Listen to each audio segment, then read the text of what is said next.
हमारे old age home में एक भी वर्कर नहीं है, नौकर नहीं, हम एक भी नौकर नहीं। हमारी संस्था के जो लोग हैं, हम लोग ने इन्हें काम बांट लिया है। किसी ने कहा कि मैं नाखून काटूंगा महीने में एक बार जाकर, किसी ने कहा कि मैं बाल काटूंगा महीने में जाकर।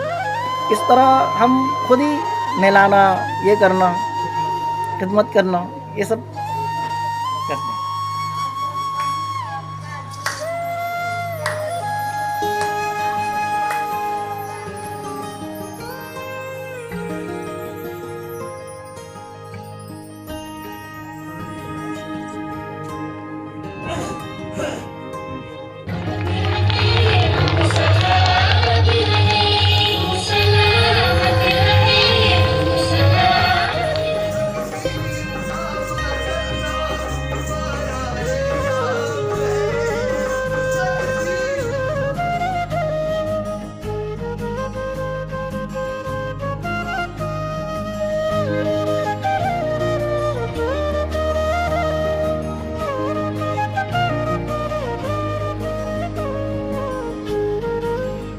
ओल्ड एज होम को हमारे 12 साल हो गए और कैंसर पीड़ित सहायता केंद्र ये 26 जनवरी 2017 से हमने शुरू किया है। इसके उद्घाटक जो है वरिष्ठ पत्रकार उमेश चौबे जी है, जिनका देहांत हो चुका है, लेकिन उनसे हमको बहुत हौसला मिला और हमने देखा कैंसर पेशेंट जो होता है उससे लोग सब घिन करते हैं, सब दूर भागते हैं। इवन ऐसे ऐसे कैंसर पेशेंट देखे हमने जिनकी मिसेस हस्बैंड को कैंसर हुआ इसलिए वो छोड़कर चले गई। एक ऐसा भी मैटर है हमारी नज़रों के सामने कि कैंसर पेशेंट है, उनकी मिसेस बच्चों को लेकर घर से चले गई। नागपुर का ही केस है। नागपुर का ही केस है, अपने नागपुर का केस है। कैंसर हुआ इसलिए छोड़ के चले। कैंसर हो गया इसलिए छोड़ के चले। एक ऐसा भी केस है कि कैंसर हुआ लेडीज़ को, तो उसके हस्बैंड ने उसको तलाक दे दिया कि मुझे रखना ही नहीं करके, भाग गया घर छोड़ के। और बजाय इनकी सेवा करने के, ये कैसे लोग हैं, क्या है, मुझे यानी हम लोग ने तो इतना देख चुके हैं कि अब बता नहीं सकते। वृद्धाश्रम जो ओपन किया गया, इसके बेसिस पे मतलब क्या क्या देखने मिला आपको, कैसे कैसे लोगों का सामना करना पड़ा? जी, वृद्धाश्रम अपना है, ये 12 साल से चल रहा है। इसके अंदर नागपुर शहर के जितने भी पुलिस स्टेशन हैं, वहाँ से जो गुमशुदा लोग होते हैं, पुलिस वाले उनको अपने आश्रम में लेकर आते हैं। हमारी कोशिश ये रहती है कि ये लोग अपने परिवार वालों से मिल जाएं, तो पुलिस से भी ट्रेस होता है उनकी फ़ोटो, नाम वगैरह, और हमारी भी कोशिशें रहती हैं, हम उनके नाम वगैरह पूछते हैं, एड्रेस पूछते हैं और उनके घर का पता लगाते हैं। और काफ़ी लोगों में कामयाबी हासिल हुई है और उनके परिवारों तक पहुँचे हैं, उनके परिवार वाले आए हैं, अपने जो वृद्ध लोग हैं उनको लेकर गए। हमारे यहाँ ये निःशुल्क है, कोई चार्जेस नहीं लगते हैं और सिर्फ ओल्ड एज के लोग हैं, इनके जो और भी जो मामले रहते हैं, इनका गालियाँ बकना, इनका बार बार चिढ़ जाना, तो हम बुरा नहीं मानते। और आपको एक ख़ास बात बताऊँ, हमारे ओल्ड एज होम में एक भी वर्कर नहीं है, नौकर नहीं, हम एक भी नौकर नहीं। हमारी संस्था के जो लोग हैं, हम लोग ने इन्हें काम बांट लिया है। किसी ने कहा कि मैं नाखून काटूंगा महीने में एक बार जाकर, किसी ने कहा कि मैं बाल काटूंगा महीने में जाकर। इस तरह हम खुद ही नहलाना, ये करना, खिदमत करना, ये सब करते हैं। फाइनेंशियली कैसे मदद मिलती है फिर आपकी संस्था? हमारी 786 लोगों की टीम है, जो लोग 786 लोग हर महीने 100 रुपये देते हैं और अपनी संस्था के काम चलते हैं। देखिए, आज भी इंसानियत ज़िंदा है और हमारे यहाँ 26,000 लोग, जिसमें हर जात समाज के, हर वर्ग के लोग शामिल हैं, जो 50 रुपये महीना देते हैं और अपना कैंसर पीड़ित सहायता केंद्र का जो खर्चा है वो मेंटेन होता है। और आपकी संस्था की जानिब से हर साल इज्तिमाई शादी भी होती है? जी, इस साल 23 मई को 2021 को हमारे यहाँ इज्तिमाई शादी है।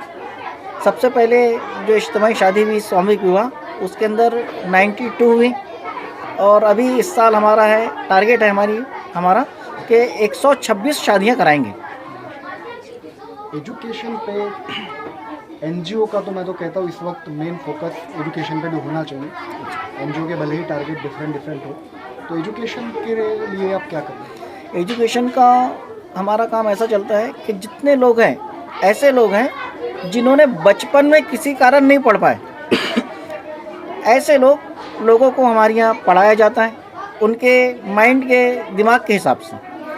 जिनको बैंक स्लिप भरना नहीं आता, सिग्नेचर करना नहीं आता, बेसिक हिंदी नहीं आती, बेसिक इंग्लिश नहीं आती, बेसिक उर्दू नहीं आती, तो ये सब चीज़ें बेसिक हम पढ़ाते हैं। हमारे यहाँ 30 साल, 25 साल, 35 साल, 40 साल बिंदास में लोग आते हैं और ये अपनी जो प्रॉब्लम्स हैं वो सॉल्व करते हैं। बहुत बढ़िया। आपकी संस्था माशाल्लाह बहुत अच्छा काम कर रही है। इंशाल्लाह शुक्रिया। आगे और तरक्की करती रहे।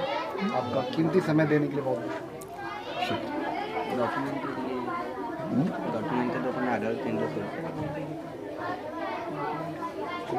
आधार केंद्र नहीं खोला गया अपन जन सेवा के जन सेवा से अभी कुछ दिनों पहले हम कुछ गलत हो गया, NPR NRC से जोड़ रहा था मैं उसको। मुस्लिमों के काफ़ी डॉक्यूमेंट्स हैं जिसमें करेक्शन की ज़रूरत है। 90% से भी ज़्यादा ऐसे मुस्लिमों के डॉक्यूमेंट हैं जिसमें करेक्शन है। मोहम्मद ही एक ऐसा वर्ड है जिसमें MOHAMMAD, किसी में MMED है, किसी में MUHAMMED है। तो काफ़ी स्पेलिंग मिस्टेक है और भी काफ़ी करेक्शन की ज़रूरत है। तो आपकी जो संस्था है इसके लिए भी कुछ कर रही है, ऐसे कुछ करेक्शन करवाने के लिए? बिल्कुल कर रही है। अभी कुछ ही दिन पहले हमारे यहाँ इसका जन सेवा केंद्र का उद्घाटन हुआ और हम लोग ने बिल्कुल तय कर लिया है कि 26 महीने के अंदर अंदर हम जितना पूरा ताजाबाद शरीफ फैला हुआ है, एक एक बच्चे के पूरे डॉक्यूमेंट्स क्लियर कर डालेंगे। इसके लिए हमारे यहाँ जन सेवा केंद्र खुला है और उसके अंदर हम लोग बिल्कुल गाइड करते हैं।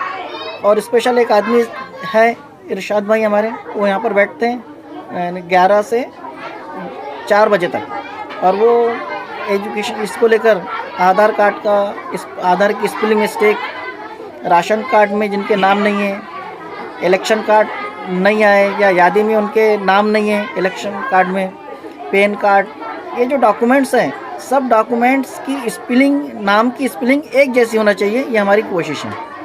और सबके पास पूरे डॉक्यूमेंट्स होना चाहिए।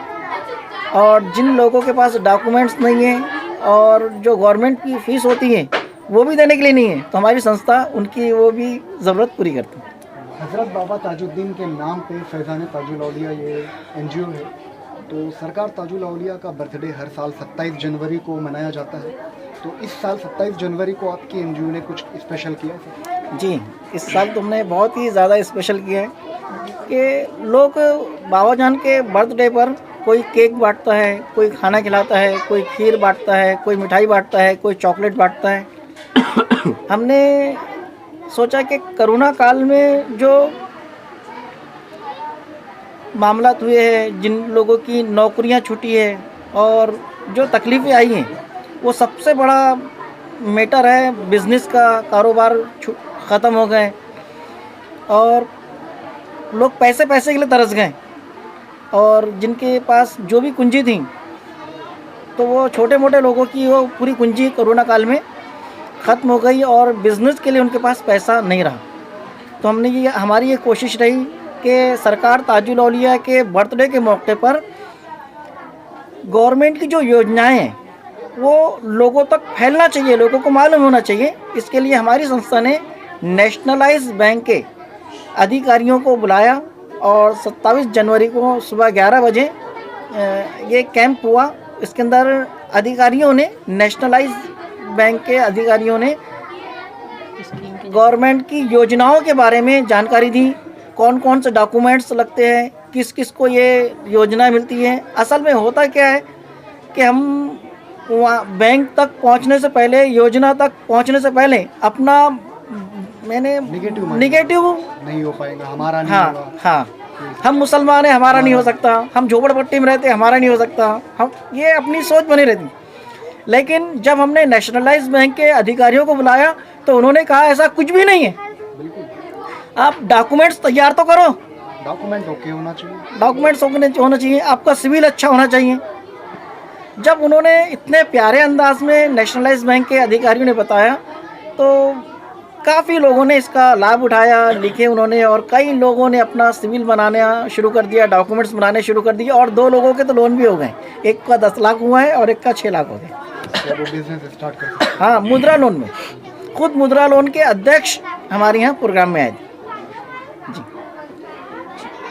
और ये हुआ जहाँ, और दूसरी जगह यहाँ बाबा जान के बर्थडे में उर्स में लोग नहीं आ सके थे कोरोना की वजह से, तो अभी इस कदर मजमा था जिसकी कोई इंतहा नहीं। इसके लिए हमारे यहाँ मेडिकल कैंप लगाया गया था ताकि बाहर से आने वाले लोगों को किसी किस्म की तकलीफ़ ना हो। किसी का वोमिटिंग का प्रॉब्लम रहता है, किसी की घबराहट का प्रॉब्लम रहता है, किसी का कोई ज़ख्मी हो जाता है, तो ऐसे जितने भी प्रॉब्लम्स हैं। और स्पेशल इस बार हमारे यहाँ दांतों का ट्रीटमेंट का कैंप लगा, दांतों के स्पेशल डॉक्टर आए थे, और आँखों की चेकअप, फ्री चेकअप था, और जिनका मोतियाबिंद पक चुका है आँखों का, तो उनके लिए फ्री मेडिकल, फ्री आँखों का मोतियाबिंद ऑपरेशन का भी इंतज़ाम हमारे यहाँ किया गया। तो इस साल सरकार ताजुल औलिया के जन्मदिन के मौके पे फैज़ान ताजुल औलिया NGO ने बहुत ही बेहतर तरीके से इस साल बर्थडे सेलिब्रेट किया। अल्लाह और तरक्की दे आपके NGO को। आमीन। आपका कीमती समय देने के लिए बहुत बहुत शुक्रिया।